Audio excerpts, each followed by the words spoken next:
waxaa jirtay in mid ka mid ah xaafadaha dadka shacabku ay degan yihiin ay ku noolaayeen ismaaciil oo ahaa wiilyar iyo waalidiintiisoo deganaa guri waafiya. aabihiis ayaa ahaa ganacsada ka taajiray alwaaxda ayaa wax walba oo ixtinaaqoo dalaba u fulin jiray una keeni jiray ismaaciil.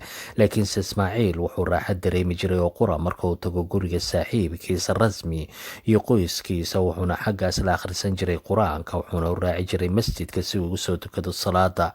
waxaana farxaddiisa hoos u dhici jirtay markuu yimaado guriga waalidiintiisa oo ku mashquulsan ganacsi iyo ku hadalka telefoonka. markii ismaaciil cimrigiisu gaaray 18 sano, wuxuu waalidiintiisa noqdeen milyaner kadib markii ay ganacsigooda bulaalay, shirkada badanna furteen. waxayna qoysku go-aansadeen inay u guuraan xaafadda ugu qaalisan uguna weyn magaalada, waxaana go-ay xiriirkii ka dhexeeya ismaaciil iyo saaxiibkiisa rasmi. ismaaciil ayaa marka noqday nin hana qaaday, waxaana geeriyooday aabihiis, waxaana ismaaciil dhaxlay shirkadihii, warshadihii, dhulkii iyo akoontadii aabihiis uu ka dhintay. inkastoo waxaasoo dhan helay, haddana wax farxada kama uusan helin. waxaana naftiisa isku dayay bal inuu naftiisa ku raaligeliyo waxa uu raboodo. mar kale wuxuu isku dayay inuu ku raaligeliyo naftiisa iibsiga ashyaada, laakiinse kama helin deganaanshiya farxad. mar kale ayuu ku raaligeliyey naftiisa waxuu arkoodo, laakiinse waxay ahayd mid waqti gahaban. waxaa kaluu tijaabiyey bal inuu iibsado shirkado waaweyn sida kooxaha kubadda cagta, goobo lagu dalxiiso iyo waxyaabo kale, laakiinse intaba kama helin sacaado naftiisu ku degto. kadib markii ay ku yaraatay dunidu, wuxuu ismaaciil xasuustay saaxiibkiisa rasmi iyo qoyskiisii mar walba uu la farxi jiray. maalin maalmaha ka mid a ismaaciil sikidiisa u kulmeen saaxiibkiisa rasmi, wuxuuna la yaabay baabuurka wata ismaaciil oo aan wax loo dhigo la arag. markii rasmi xaggiisa usoo dhaqaaqay si uu salaamo, wuxuu arkay ilinta indhihiisa qoysay, wuxuuna ku yidhi ismaaciil waan diiqadooday gadaashiin. waxaana rasmi la yaabay hadalka saaxiibkiis, wuxuuna u kaxeeyey xagga qoyskiisa. waxaana soo dhoweeyey qoys ballaadhan, wuxuuna kusoo dhoweeyey ismaaciil munaasabada qalinjabinta walaashiis oo dhammaystay xifdinta qur-aanka kariimka. ismaaciil ayaa xambaliyey rasmi walaashiis oo noqotay gabadh lagu manaystay dabeecad wanaagsan iyo nolol farxad leh. waxaana ismaaciil ku abaalmariyey gabarta mafaatiixda baabuur qurux badan, laakiinse waa ay diiday si edab iyo xushmadii ku jirto, waxayna taas bedelkeeda u hadiyeysay kitaab. kadib markii rasmi dareemay yaxyaxa ka muuqda wejiga saaxiibkiisa ismaaciil sababta hadiyadiisa la diiday, ayaa waxa ugu nasteexeeyey bal inuu ugu deeqo qalabka wax lagu akhristo caruurta indhahala, wuuna bixiyey mushaaraadka macalimiinta takhasuska ee wax ka baraya caruurtan. waxaana ismaaciil ugu deeqay caruurta lacag cadadkeedu badan tahay si dhaqso ah. waxaase saaxiibkiis ku casuumay inuu u raaco si shakhsiyanana u guddoonsiiyo hadiyadda caruurta. wuuna raacay, wuxuuna guddoonsiiyey hadyadihii caruurta, waxayna indhihiisu uu ku arkay farxadda ka muuqatay wejiyadooda kadib markii ay milkiyeen qalabka ay sugayeen muddada dheer. laakiinse qiirada iyo farxadda ugu weyn waxay gashay laabtiisa kadib markii wiil yar oo ka mid ahaa caruurta indhoolayaashu ka codsaday ismaaciil bal inuu u duubo codkiisa oo qaato gurigiisa. waxaana ismaaciil weydiiyey wiilka yar sababta uu rabo inuu u duubto oo gurigiisa u qaato codkiisa.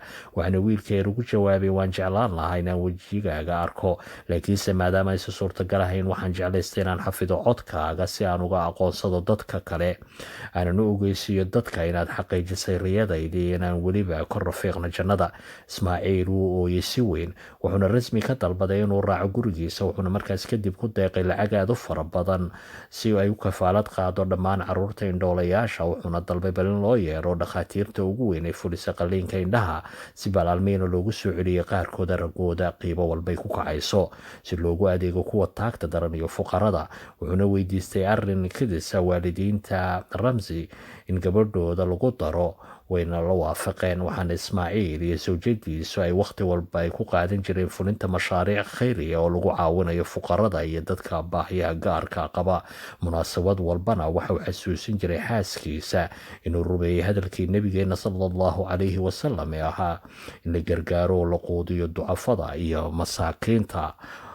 waxaana xaggaasuu ku rumeeyey hadalkii nebiga ee ahaa in la caawiyo masaakiinta iyo fuqarada. يا أيها الذين آمنوا اتقوا الله ولتنظر نفس ما قدمت لغد واتقوا الله إن الله خبير بما تعملون ولا تكونوا كالذين نسوا الله فأنساهم أنفسهم أولئك هم الفاسقون. لا يستوي أصحاب النار وأصحاب الجنة، أصحاب الجنة هم الفائزون.